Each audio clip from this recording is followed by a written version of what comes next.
I'm inside a Camry TRD at the LA Auto Show, which is where we are today. So welcome along, everybody. It's been a while, I'd say. It's been a while since I last made a video, let alone of this kind. So today we're at the LA Auto Show and we're going to be checking out a lot of cool cars, some of the newest cars that are coming up, some classics, everything in between. I'm Sergio. This is the Camry TRD. There's nobody there. Welcome to the Sergio Show.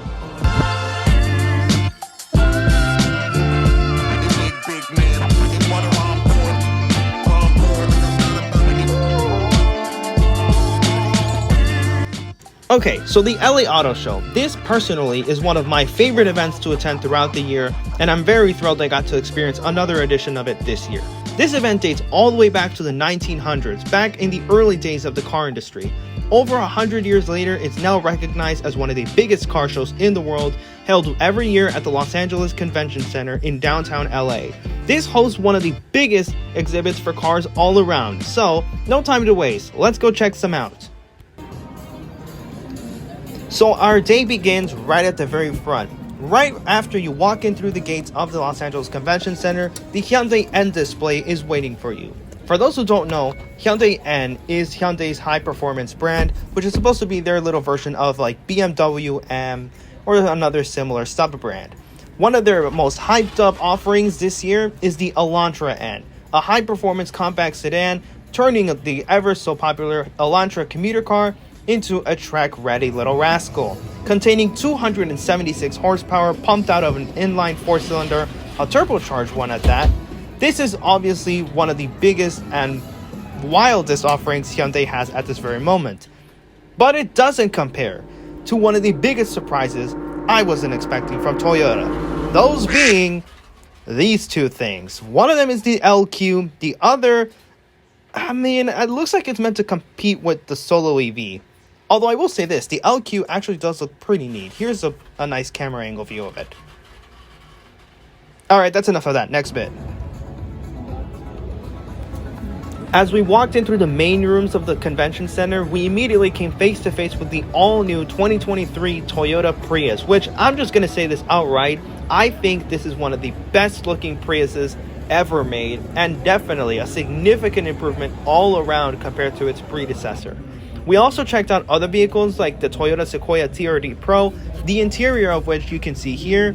And after that, I just went straight to one of the most anticipated Toyotas of the year, the GR Corolla. The Corolla, of course, everyone knows it for being a nice, reliable, basic, everyday point A to point B car. The GR Corolla, however, takes that same reliable commuter car and turns it into a track-ready monster. A 3-cylinder powered track-ready monster at that, with all-wheel drive. This monster puts out 300 horsepower from a turbocharged inline 3-cylinder. And we couldn't really get into that, so instead, we got into a Toyota Supra, the Mark V, of course, because I couldn't really find a Mark IV anywhere in the LA Auto Show. What I could find was a Mark V with a manual transmission. Finally, as I think literally everyone in the entire car business says. Here's a view of the Toyota GR86, which is widely considered to be the GR Supra's little brother, also with the manual available. And here is the interior shoot of the Camry TRD that I was inside at the beginning of the video. Next, we moved straight to Hyundai, where we got to take a ride in the IONIQ 5 and actually got to talk a little bit about the upcoming 5N. Alright, y'all, so we're now inside the IONIQ 5. The co-driver is next to me, and we are going down a little stretch. See what the torque feels like? Oh, that's pretty good. Yeah. Feels nice. I, for one, am not one who's actually gone, I haven't been on side too many electric vehicles, so this still feels like it's taken off. Yeah, so like I said, this is the dual motor. So the nice thing about the dual motor is that it's going to have a lot more horsepower and torque than the single motors. Yeah. So 320 horsepower and 446 foot-pounds of torque.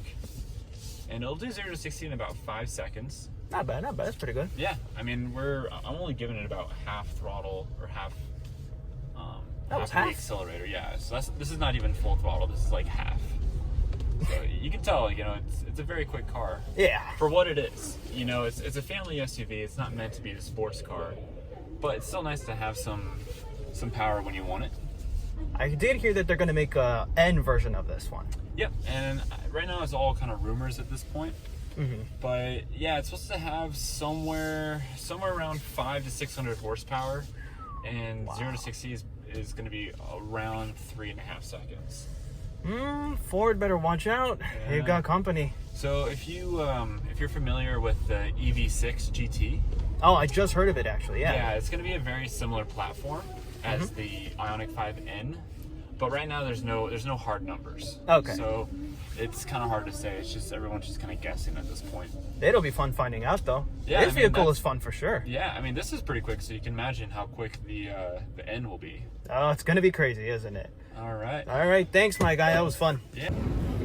Thanks to our co-driver for that ride along. So, we were talking about the IONIQ 5 and its sibling, the EV6, which is featured here. We're going to take a look at its interior real quick. I gotta say, I really love this interior and the exterior of the EV6.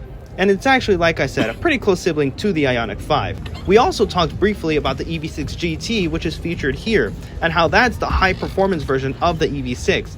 Chances are the IONIQ 5N will be somewhat similar in that sense, but take it with a grain of salt until the official model is revealed by Hyundai. So, all I can say is I'm expecting a lot of horsepower out of the IONIQ 5N, but with that in mind, let's move on to the Japanese cars. So now we're looking at the engine of one of the most anticipated cars of the year, the Honda Civic Type-R, new generation for 2023. We're actually going to hop into it in a little bit, just going to get in line. All right, we're going to jump into a very red Honda Civic Type-R. Okay, this bolstering, I love it. I really do think this bolstering looks really nice, or it feels really nice. Here is the interior with some little indicator lights for when you shift with a missing 6-speed or 6-speed manual. This is nice. Plus R mode, which drive mode change unavailable because the car isn't even on to begin with. Stuff for your wallet and beautiful, beautiful seats, including this racing harness spaces and Type R there. This one is very nice, to be honest. All right, so in continuing with the theme of Japanese cars, we're gonna take a look at the Nissan Ariya, which is a brand new electric vehicle from Nissan. Here's some more views of it. At least this is what it looks like here in photo. We'll get to check it out. We're actually gonna take a ride in it, and you will be on board for it. Perhaps. All right, guys, this is the Nissan Ariya where we're on board, and we are already going for a little handling tour.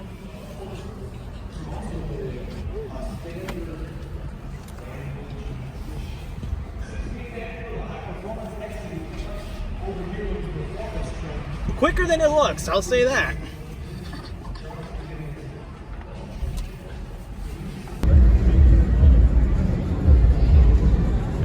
So while we were away for a little bit, I just want to get some lunch and buy a new hoodie.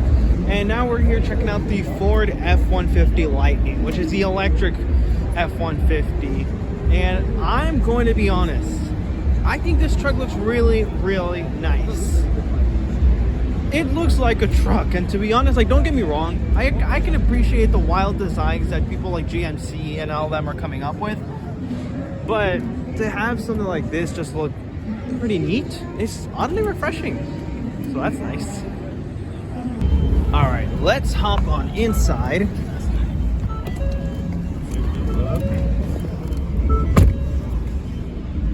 For someone who I've personally never been too many times inside an F-150, so I will admit it looks pretty nice. Here we have this nice little button which pulls this thing up.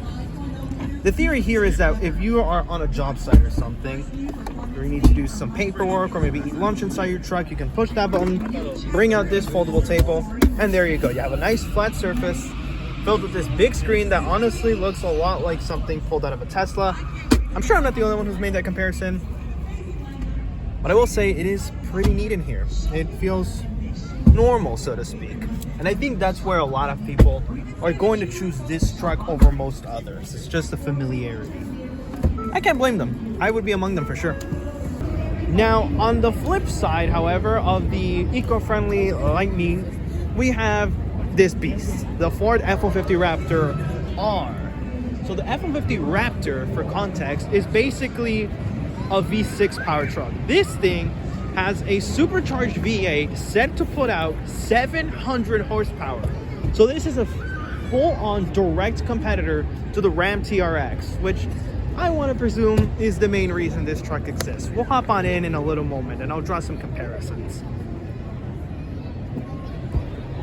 And actually, I think we're gonna hop on in right now. Here you have the Raptor R decals. We're gonna hop in. Nice little Ford Performance, and if you're a smaller person, you might have a little trouble getting here, to be honest. The Lightning had like a wood trim over here, and this one has a very cool looking carbon fiber trim. You have some very, very nice feeling paddles. You can even feel them too. We have Raptor R emblazoned here. Just gonna see where do I open it. Back here as well. Oh, right, the flat surface. Same deal as the Lightning, although I believe this one also, well, I mean, the Lightning also has that. So what the Lightning does have that this doesn't is that vertical screen. Here we have a regular horizontal screen. Lots of nice buttons. Now, I probably would be wanting to drive this thing, of course, because 700 horsepower is just maniacal, especially for a truck like this. But nice to get a first view of it, that's for sure. All right, you guys, so we are now in line at Ford, where they're gonna have two experiences. One is the Bronco-built Wild experience. Here we have a Bronco going up a hill, so pretty timely of me to film it. And then the second one is an F-150 Lightning launch experience. Apparently it's a launch, it's like ride/launch experience. And here comes an F-150 Lightning now. And we are gonna be hopping onto the Lightning. You probably might have guessed that given what I've been doing as of today, but let's have a look. All right, y'all, so now we are on board an F-150 Lightning, but this time we're on the passenger side of things. We have a co-driver here with us, and it looks like we are gonna take a little ride, aren't we? Yeah, absolutely. So this truck that we're in is dual motor all-wheel drive. It can go 0 to 60 in about 4.5 seconds. Oh. We don't have quite enough room to hit 60 here, but that hasn't stopped me from trying. So how does 0 to 60 roughly in 4.5 seconds feel? It feels pretty intense. We're about to find out. Here we go in 3, 2, 1. Oh my goodness!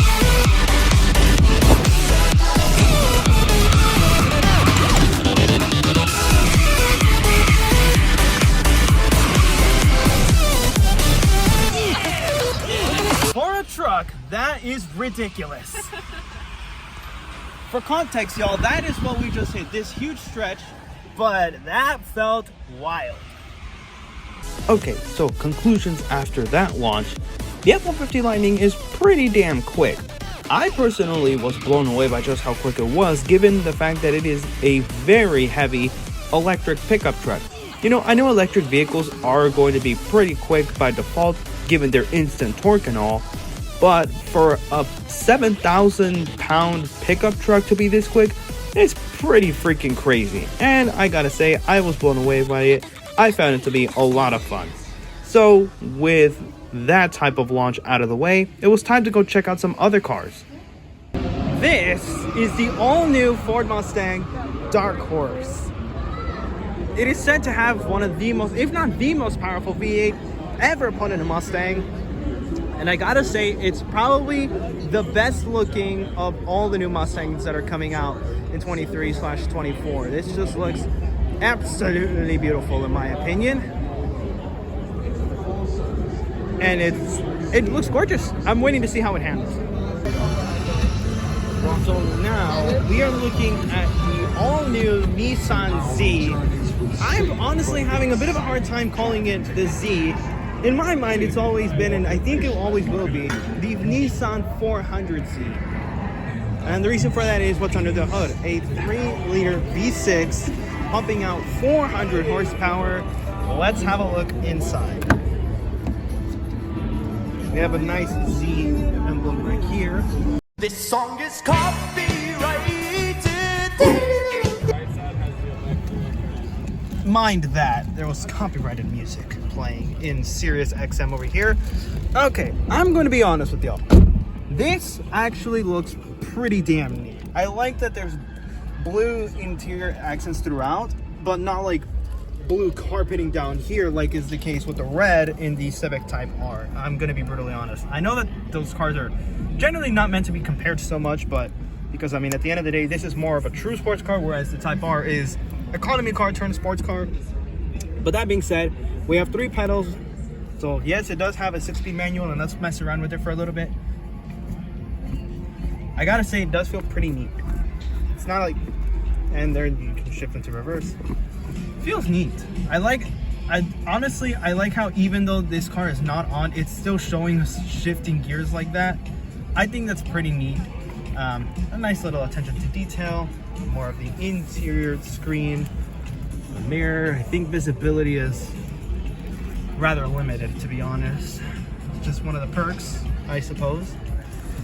Very little space, of course. What do you expect? But from there on out, it's a neat car. It's pretty neat. Oh, and this is something I can always appreciate.